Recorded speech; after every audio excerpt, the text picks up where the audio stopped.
Well, NIC Bank is what features tonight on Who Owns Kenya. NIC, or the National Industrial Credit Bank, as it is known by its full names, was in the news recently when it was granted the leeway by Capital Markets Authority, CMA, to raise additional capital through a rights issue. Starting from last week, NIC Bank will be selling 98.7 million rights, or to put it in simple layman's language, additional shares at a discounted price of 21 shillings per share. As such, by the time the rights issue closes on 14th September, NIC Bank should have a total of 493.6 million shares trading at the Nairobi Security Exchange, NSE, up from a previous of 394.9 million shares. Now, NIC Bank hopes to raise an additional 2.07 billion shillings from the sale of the rights. According to the bank's managing director, James Masharia, NIC Bank will utilize the funds to achieve its local and regional expansion dreams. Presently, the bank has a presence in Kenya, Uganda and Tanzania, with hopes and dreams of expanding even further in the Eastern African region. The bank has a very interesting history dating back some 53 years ago when two UK-based financial institutions, that is the Standard Chartered Bank and Mercantile Credit Limited, pooled resources to create a specialized institution providing hire purchase financing for big and small clients. By the way, NIC was the first institution in the country and indeed in the region to provide hire purchase financing.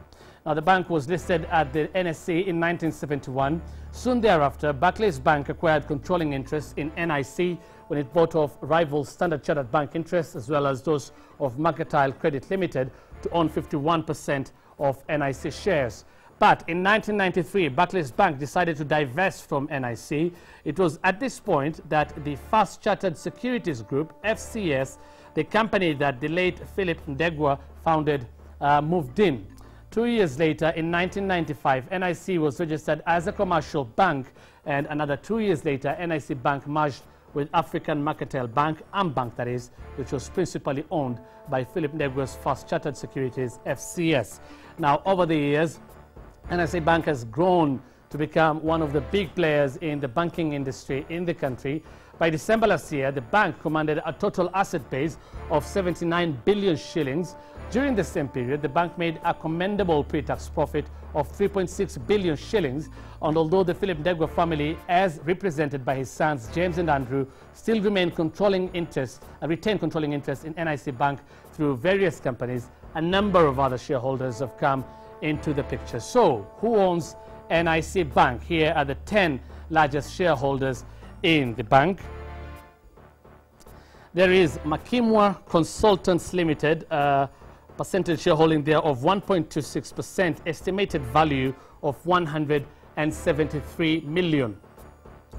Then there is Dudhuma Holdings, 1.28% shareholding, estimated value of 174 million shillings. Kenya Commercial Bank Nominees Limited, 1.42% shares, 195 million shillings is the estimated value. Then Duncan Nderitu Ndegwa, 1.56%, 213 million shillings. Amwa Holdings Limited, 1.98% percentage shareholding, estimated value of 270 million shillings. Saima Limited, 4.13%, estimated value there, 566 million shillings.